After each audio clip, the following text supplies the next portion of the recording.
जिना के असबाब इतने पैदा हो चुके हैं कि जिसके ऊपर हम जितना भी मातम करें कम है। 10-10 और 12-12 साल की लड़कियां मोबाइल इस्तेमाल कर रही हैं।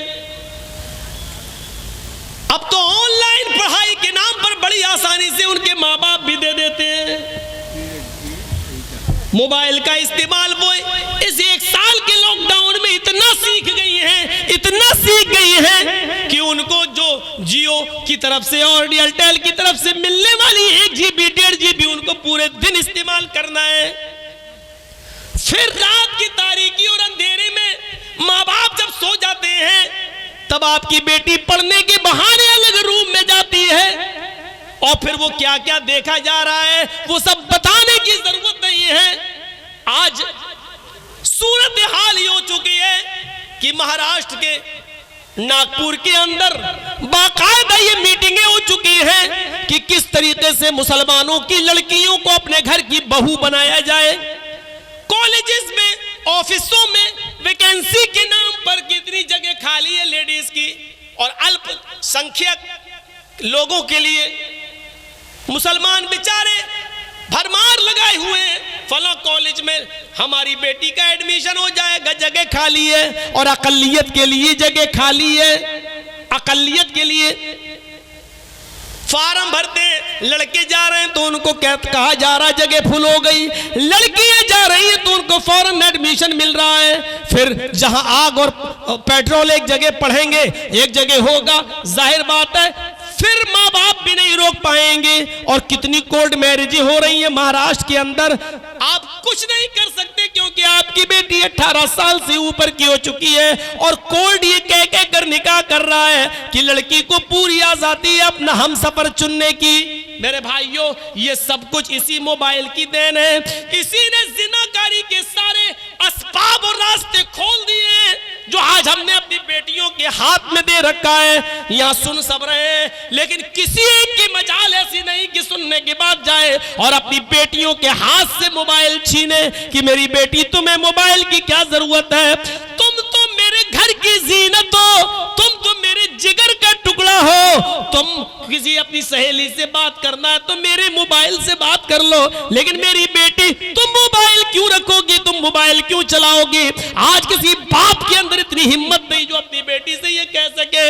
अल्लाह के रसूल ने भविष्य की बातें बता दी और यहां तक बता दिया, निसाउन कासियातुन आरियातुन मुमीलातुन व माइलात। ओ लोगों, एक ऐसा जमाना आ जाएगा तुम अपनी आंखों से देखोगे औरतें लड़कियों को कि तुम देखोगे कि वो कपड़े तो पहने हुए होंगी, उनके जिस्मों पर कपड़े तो होंगे आरियात, लेकिन कपड़ा पहनने के बावजूद भी वो नंगी होंगी, कपड़ा पहनने के बावजूद भी बोरियां होंगी, कपड़ा पहनने के बावजूद उनके जिस्म नुमाया होंगे।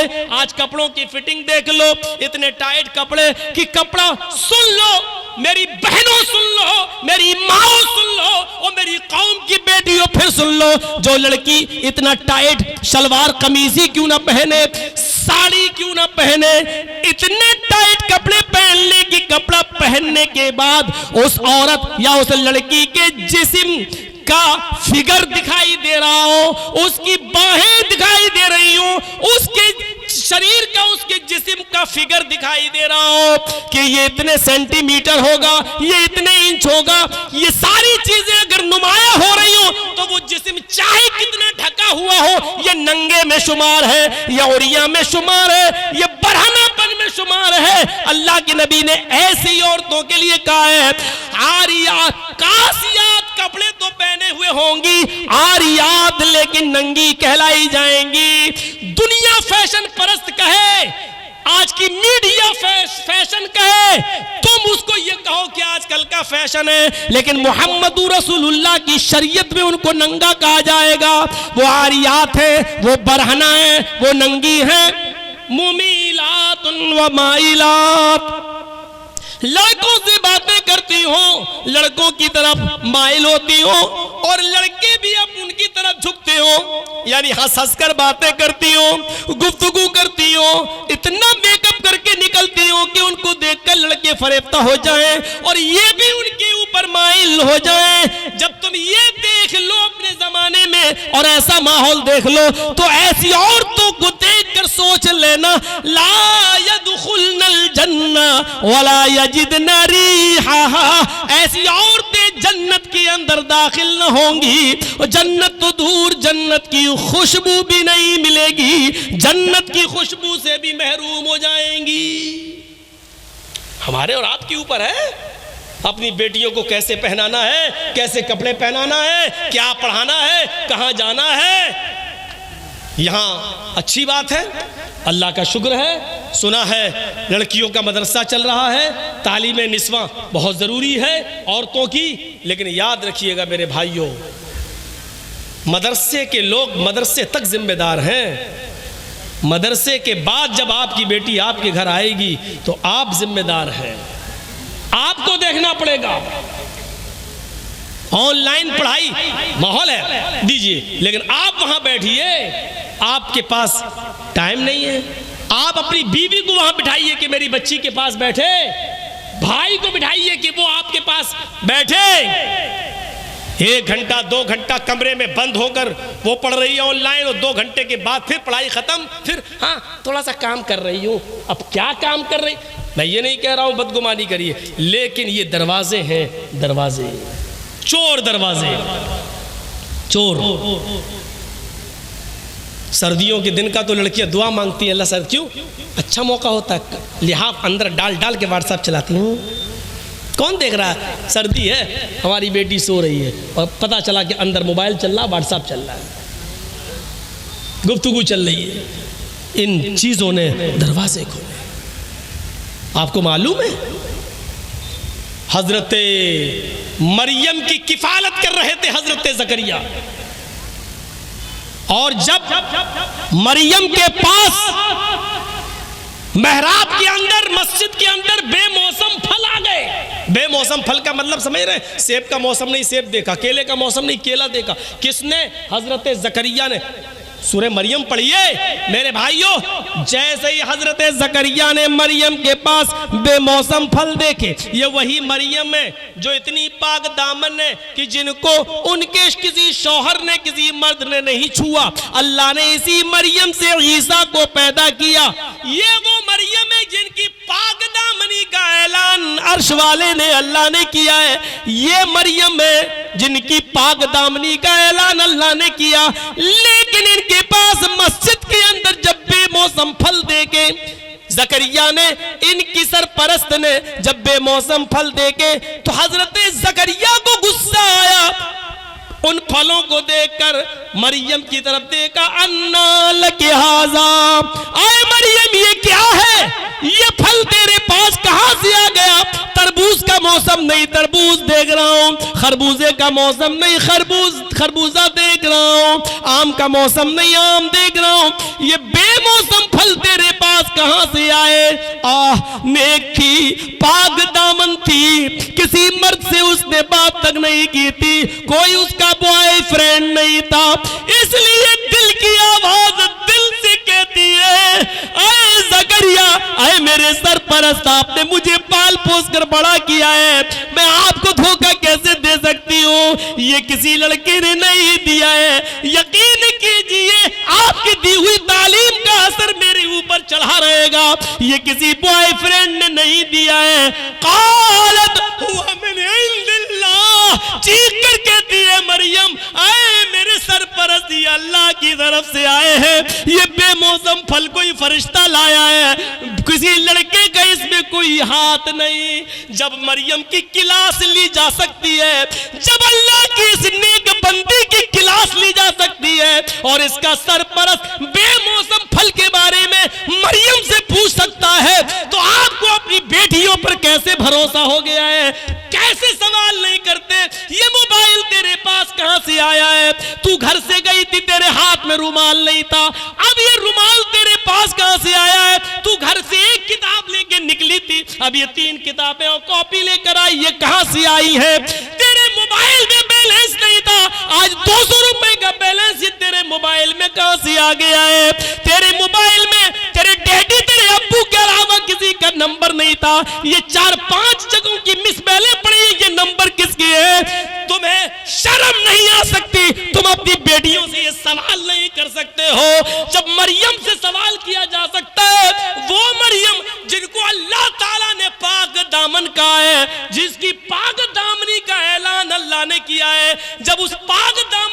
हमसे सवाल किया जा सकता है तो हम और आप कौन हैं? मेरे भाइयों, अपनी बेटियों पर इतना भरोसा किए बैठे हैं। करना पड़ेगा हिसाब, लेना पड़ेगा हमें अपनी बेटियों का हिसाब। और नहीं लेते हो तो तैयार रहो, पिलानेंगे हो चुकी हैं हमारी बच्चियां, दूसरों की बहुएं बनेंगी और गैर मुस्लिम बच्चे पैदा करेंगी। अब उनके पेट से पैदा होने वाले बच्चों के नाम लक्ष्मण, रामचंद्र, हनुमान, यही सब रखे जाएंगे। इंतजार करो आप उस वक्त का। बात तो सही है मौलाना, लेकिन इतनी देर तक के लिए सही है, बस इतनी देर तक के लिए, जितनी देर के लिए हम यहाँ बैठे हुए हैं उतनी देर के लिए। यहाँ से जाएंगे, हंसते हुए जाएंगे, लड़ते हुए जाएंगे, अपनी साइकिल और गाड़ियां निकालते हुए यहाँ से हट हट, पहले हम निकल रहे, हट, वही पुरानी रविश पे हम आ जाएंगे। और ज्यादा मौका मिला तो रविश बदलेंगे नहीं, सेल्फी लेने की। मौलाना साहब का फोटो ले लें, अपने साथ ले लें, हम अपने दोस्तों को शेयर करेंगे, ये साबित करेंगे कि देखो जर्जी साहब से मिलके आए। इन चीजों ने आज दीन का शौक निकाल दिया है, जलसों को रस्म रवाज का मालिक बना दिया है। जलसों में दीनदारी आए तो कहां से आए, जलसों से इबरतें मिले तो कहां से मिले, जब जलसों में रस्म रवाज आम हो जाए। मेरे भाइयों, सेल्फी लेने के चक्कर में, फोटो लेने के चक्कर में आदमी एक दूसरे के साथ लड़ मरे, इतनी इजाजत नहीं है शरीयत के अंदर। ये वीडियो बन रहा है, एक हद है, चलिए जी चैनल पे डाल दिया जाएगा। आज जर्जी साहब भाटोल बंगाल में उत्तर दिनाजपुर में है, कल ये तकरीर पूरी दुनिया में पहुंच जाएगी। एक मकसद है, लेकिन आपके साथ सेल्फी का क्या मकसद है? आप क्या करेंगे? शरीयत ऐसी सेल्फियों को हराम करार देती है जो जिसका कोई मकसद ना हो। मेरे भाइयों याद रखिए, मेरी बिल्कुल इजाजत नहीं है कि आप कोई मेरी सेल्फी ले, और इसके बावजूद अगर आप लेते हैं तो उसके गुनाहगार आप हैं, हम नहीं, क्योंकि हम मना कर चुके हैं। रस्म रवाज छोड़िए, आइए कुछ दीनी शौक पैदा करिए अपने अंदर, दीनी शौक पैदा करिए, रस्म रवाज से उठिए। बात आगे निकल गई तो ये दो ही चीजें हुई, 8 चीजों पे चलना है। ये जो बैठे उनकी बात सही है भाई, आप लोग थोड़ा सा बैठ जाइए या इधर हो जाइए, उनको देखने दीजिए, वो भी तो बेचारे इतनी दूर से आए हैं। बैठ जाइए आप लोग, बस बैठिए, ठीक है। तो मेरे भाइयों, उसके अंदर 8 खूबियाँ पाई जाएंगी। कौन कौन सी? कम बोलेगा, दूसरी मुस्तकबिल की, फ्यूचर की बातें बताएगा, तीसरी चीज़ ज्ञानी होगा। ज्ञानी, अल्लाह के रसूल सल्लल्लाहु अलैहि वसल्लम को तो अनपढ़ कहा जाता है, उम्मी, और महाभारत कह रही वो ज्ञानी होंगे। इसमें कोई शक नहीं कि अल्लाह के रसूल सल्लल्लाहु अलैहि वसल्लम अनपढ़ थे इस माना में कि आपको दुनिया में किसी ने पढ़ाया नहीं था, आपका कोई उस्ताद नहीं था। जब आपको ये कहा जाए कि उम्मी थे तो उसका 2 माना है। एक माना तो ये था, उसका एक माना ये है आप उम्मी थे नहीं अनपढ़, इसका माना ये होगा कि आपको दुनिया में किसी ने पढ़ाया नहीं। लेकिन अनपढ़ का मतलब ये नहीं है, नऊज़ बिल्लाह, अनपढ़ की 2 किस्में होती हैं। एक तो ये होता है कि वो अनपढ़ है बेचारा, जानता, पढ़ा नहीं है, उसको उसके माँ बाप ने पढ़ाया नहीं, लेकिन वो जाहिल नहीं है, वो बड़ी अक्लमंदी की बातें करता है, शऊर की बातें करता है, अच्छा बिजनेस भी चला रहा है और बैठता भी है, कायदे से बात भी करता है। तो लोग क्या कहते हैं, पढ़ा लिखा ज़रूर नहीं है लेकिन कायदे का है, तमीज़ का है। और एक अनपढ़ वो होता है जिसको उसके माँ बाप ने पढ़ाया नहीं और साथ में उसको माहौल भी गलत मिला, खड़े होकर पेशाब करता हुआ जा रहा है नाली में। 1-2 बच्चे, हम बताएंगे नहीं कहाँ के, ऊपर छत पे खड़े होकर देखता कोई आदमी गुजर रहा, वहीं से उन्होंने चड्डी उतारी, पेशाब कर दिए, उसके सर पे गिर रहा। हम लोगों के साथ ऐसा हो चुका है। तो एक ये होता है कि पढ़ाया नहीं माँ बाप ने, दूसरा अनपढ़ भी बनाया। अल्लाह के रसूल सल्लल्लाहु अलैहि वसल्लम इस माना में अनपढ़ थे कि दुनिया में किसी ने आपको पढ़ाया नहीं, लेकिन अल्लाह के रसूल सल्लल्लाहु अलैहि वसल्लम बहुत बड़े आलिम थे, आपसे बड़ा आलिम कोई था ही नहीं।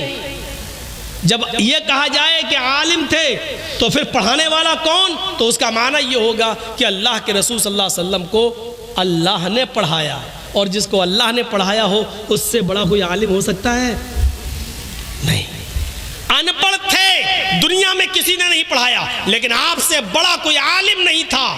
क्यों? क्योंकि अल्लाह ने पढ़ाया। और खुद अल्लाह ताला ने फरमाया, सूरह आला पढ़िए, सूरतुल आला पढ़िए, और देखिए क्या कहा, सनुक़रिउ का फला तंसा, सनुक़रिउ का फला तंसा। आए मोहम्मद सल्लल्लाहु अलैहि वसल्लम, हम आपको ऐसा पढ़ाएंगे कि आप भूलेंगे नहीं। क्या कहा अल्लाह ने? हम आपको ऐसा पढ़ाएंगे कि आप भूलेंगे नहीं। तो अल्लाह ने क्या कहा? हम पढ़ाएंगे। तो किसने पढ़ाया नबी को? अल्लाह ने।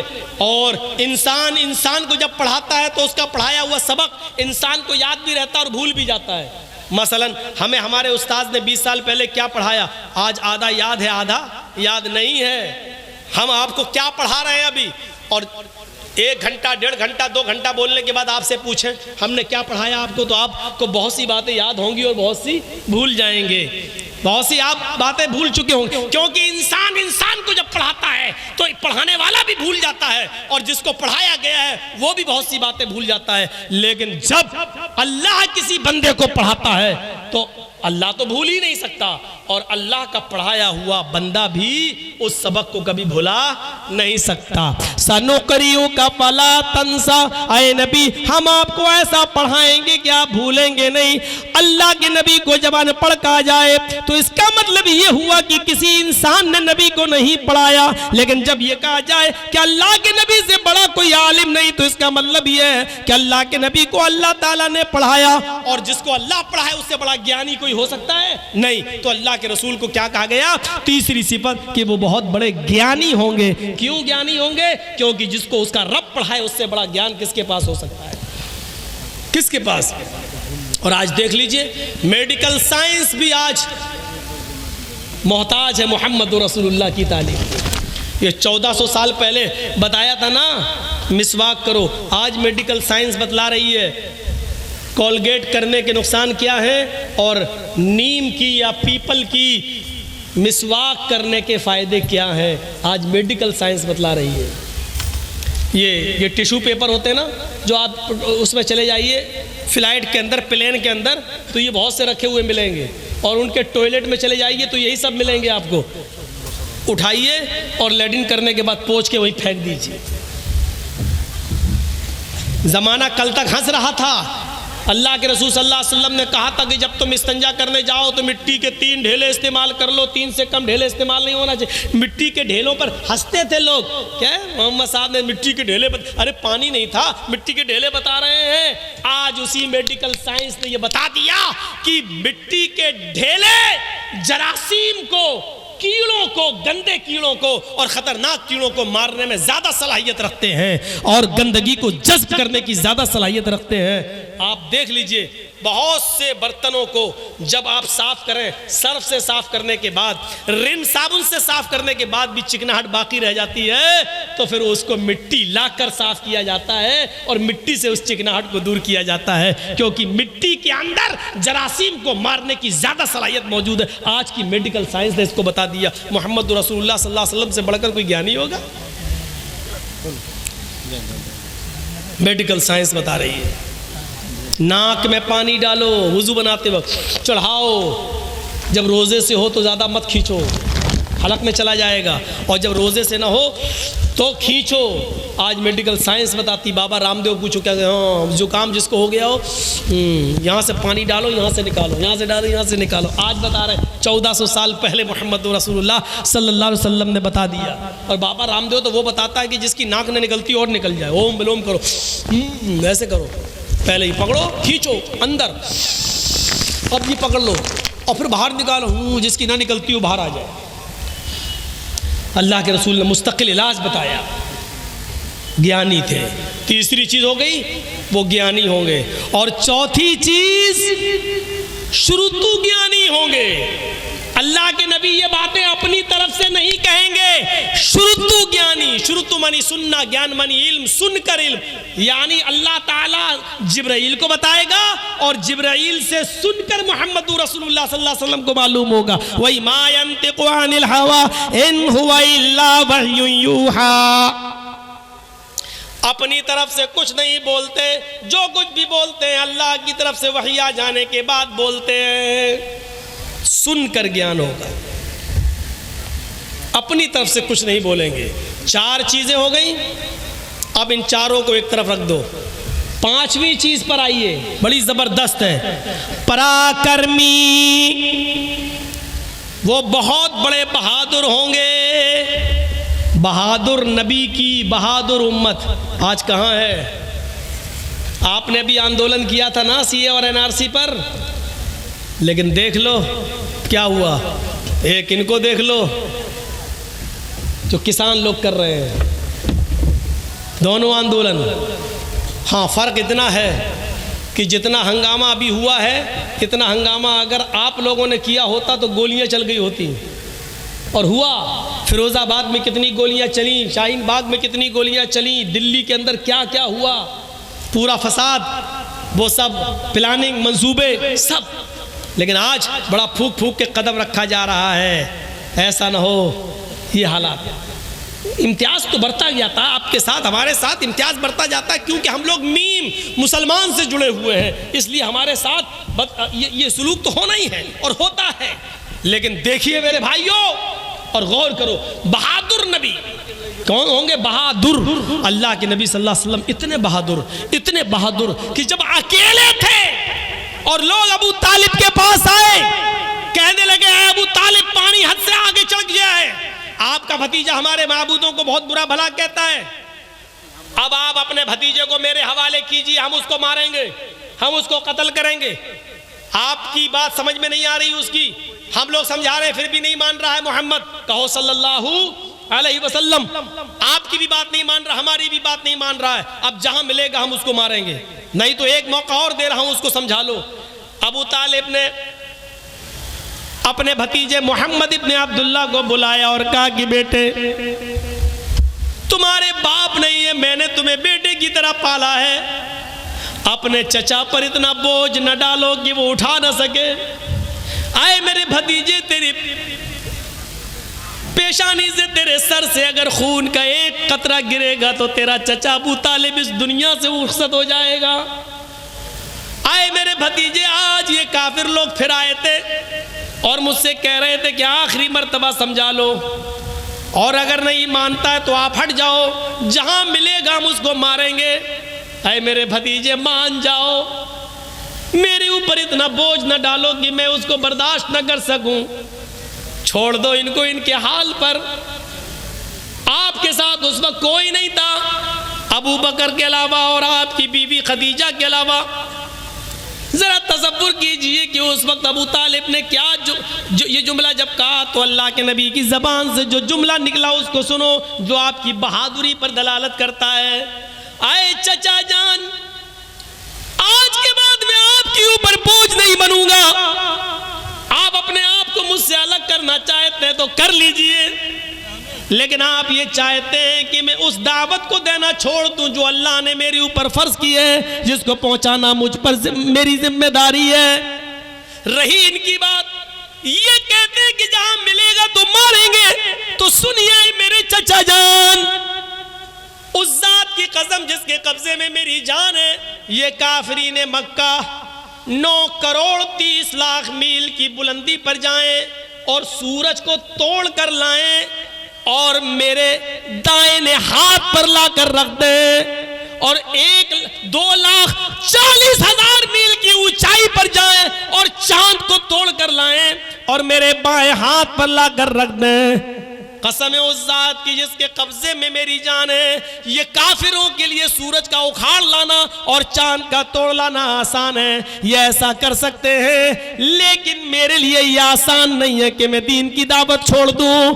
मैं इसके बावजूद दावत देता रहूंगा, आगे आपकी मर्जी, आप मेरी मदद करें या न करें, अल्लाह हमारा हामी और नासिर है। ये कहकर अल्लाह के नबी सल्लल्लाहु अलैहि वसल्लम रो दिए और आपकी आंखों में आंसू आ गए। जब अबू तालिब ने ये जुमले सुने, अपने भतीजे की हिम्मत सुनी और ये जुमले सुने और अपने भतीजे मोहम्मद रसूलुल्लाह की आंखों में आंसू देके तो फौरन सीने से लगाया और फरमाया कि मेरे बेटे, वो बेटा ही कहते थे, अरे मेरे बेटे जाओ, तुम अल्लाह के दीन की तरफ बुलाते बुलाते हो, तौहीद की दावत देते हो, देते रहो जब तक तुम्हारा चचा अबू तालिब जिंदा है। देखता हूँ किसकी माँ ने किसको कितना दूध पिलाया है, जो तेरी तरफ नजर उठाकर भी देख सके।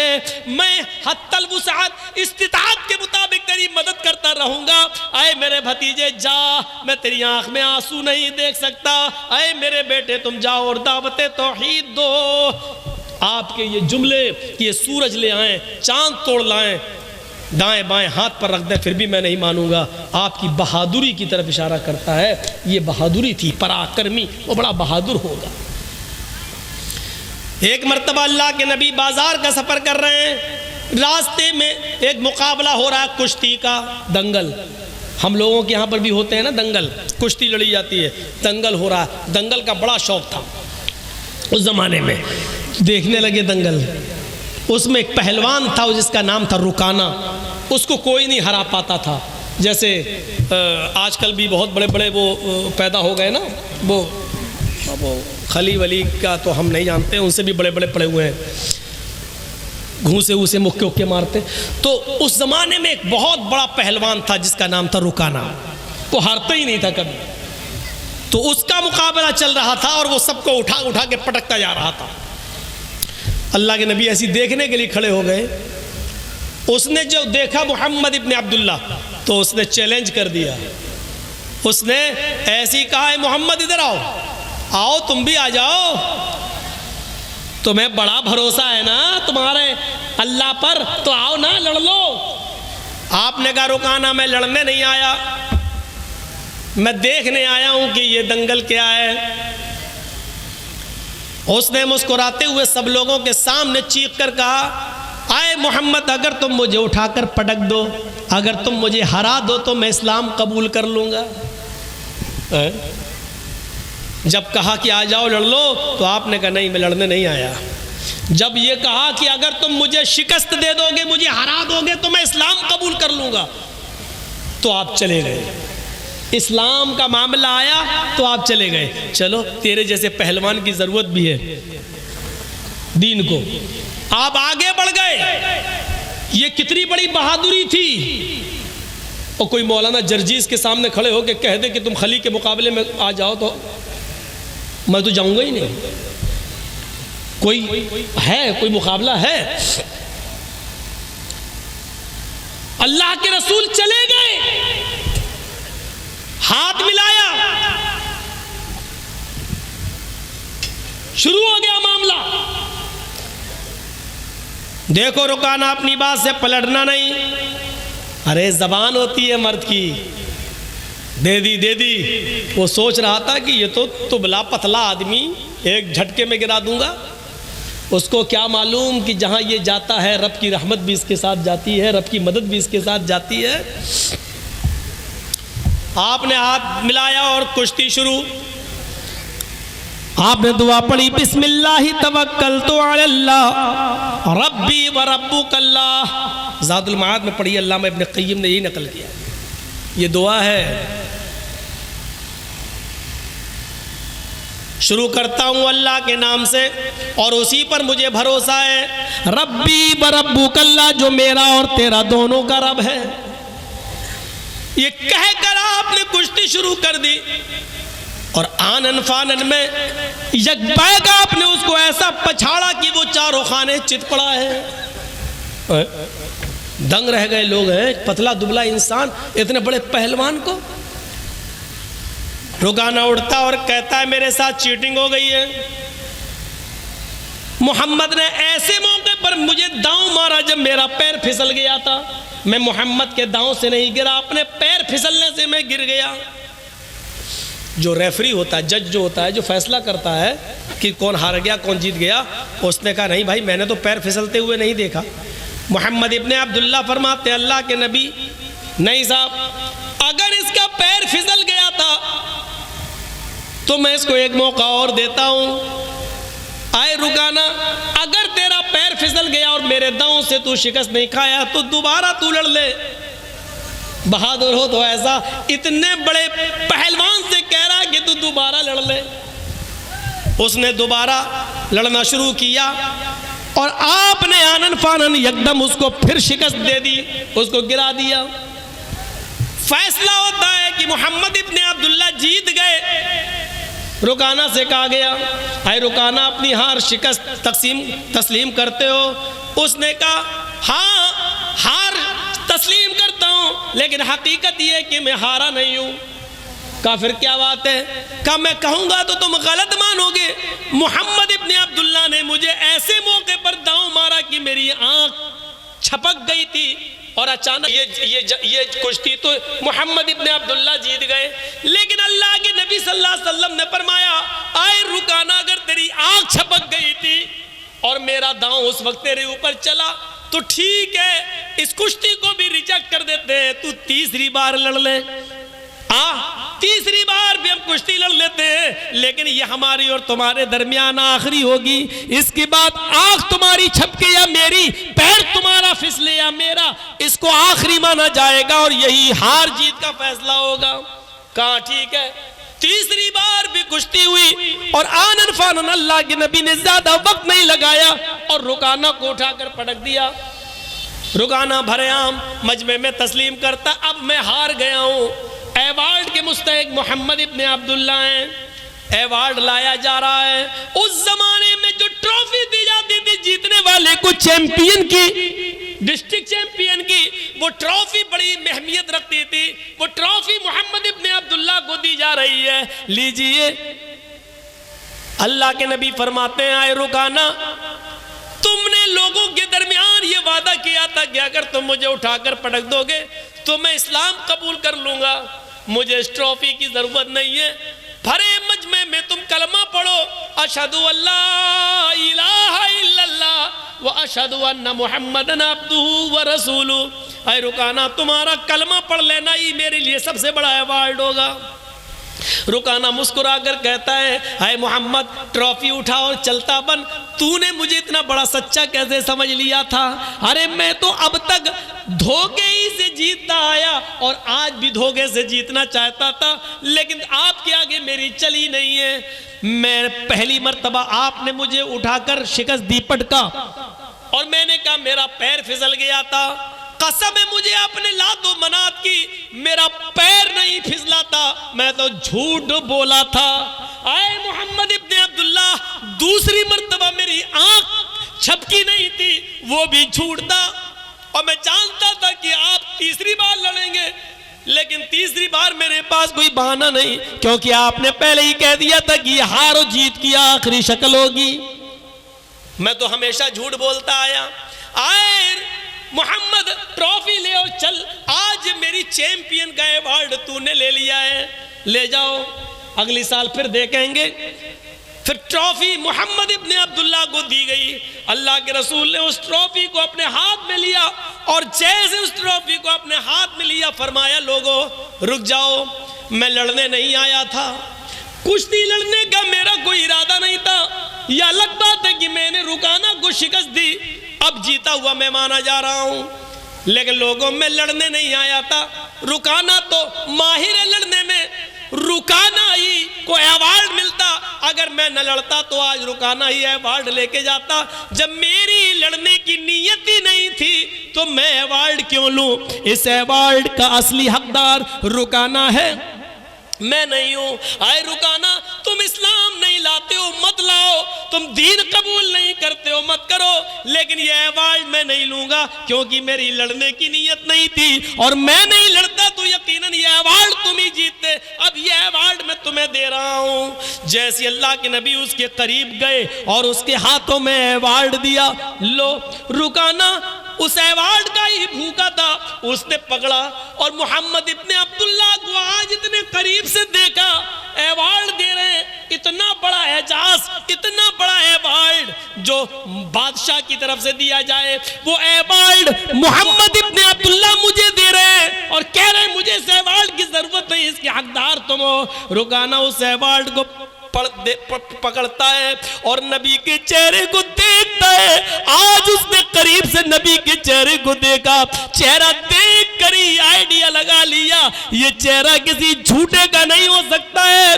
मोहम्मदुर रसूलुल्लाह के चेहरे की चमक जिसको देखकर कभी जाबिर इब्ने आए मोहम्मद, कभी मैं आसमान पर चमकते हुए चांद को देखता हूं और कभी आपके चेहरे को देखता हूं, तो काबे के रब की कसम मुझे ऐसा लगता है कि चांद आसमान पे जो चमक रहा है उसको हुस्न और नूर मिला है तो वो आपके चेहरे से मिला है। आसमान पे चमकने वाला चांद भी आपके चेहरे की रोशनी का हकदार है, वो भी आपके चेहरे से रोशनी लेकर गया है। उस चेहरे को देखकर कभी हसन इब्न साबित ने कहा था, वो अहसन मिनका लम तरक़त आईनी व अजमल मिनका लम तलिदिन निसाउ। आज मोहम्मद इब्न अब्दुल्लाह आपको देखता हूं तो ऐसा लगता है कि वह अहसन मिनका लम तरक़त आईनी, मेरी आंखों ने आपसे पहले इतना हसीन चेहरा देखा ही नहीं। वह अजमल मिनका लम तलिदिन निसाउ, और दुनिया की किसी औरत ने आपसे खूबसूरत बच्चा पैदा किया ही नहीं है। आप हसीन है, जमील है, इस चेहरे को बार बार देखता है रुकाना, एवार्ड पकड़ता है और थोड़ी देर के बाद एवार्ड उठाकर जमीन पर पटक देता है और कहता है मोहम्मद मुझे इस अवार्ड की नहीं, उसी अवार्ड की जरूरत है जो आप दुनिया को देते हैं। व अशहदु अल्ला इलाहा इल्लल्लाह व अशहदु अन्ना मुहम्मदन अब्दुहु व रसूलुहु, ये कलमा पढ़ता है रुकाना और इस्लाम कबूल कर लेता है। माफ कीजिएगा मेरे भाइयों, अल्लामा इब्न क़य्यिम ने ज़ादुल मआद में लिखा है कि रुकाना इस्लाम ले आया, लेकिन मौलाना अबुल कलाम आज़ाद ने लिखा वो इस्लाम से मुतासिर हुआ है लेकिन इस्लाम उसने कबूल नहीं किया था। लेकिन मैंने जो हवाला आपको दिया है वो ज़ादुल मआद का दिया है इब्न क़य्यिम का, कि उन्होंने कलमा पढ़ लिया और इस्लाम के दायरे में दाखिल हो गए। अल्लाह के रसूल सल्लल्लाहु अलैहि वसल्लम का ये अखलाक देखकर बहादुरी दिखाना मकसद था मुझे कि आप इतने बड़े पहलवान के सामने खड़े हो गए। ये उस बहादुर नबी की कौम है जो आज बुज़दिली का शिकार होती है और बहुत जल्दी मायूस हो जाती है।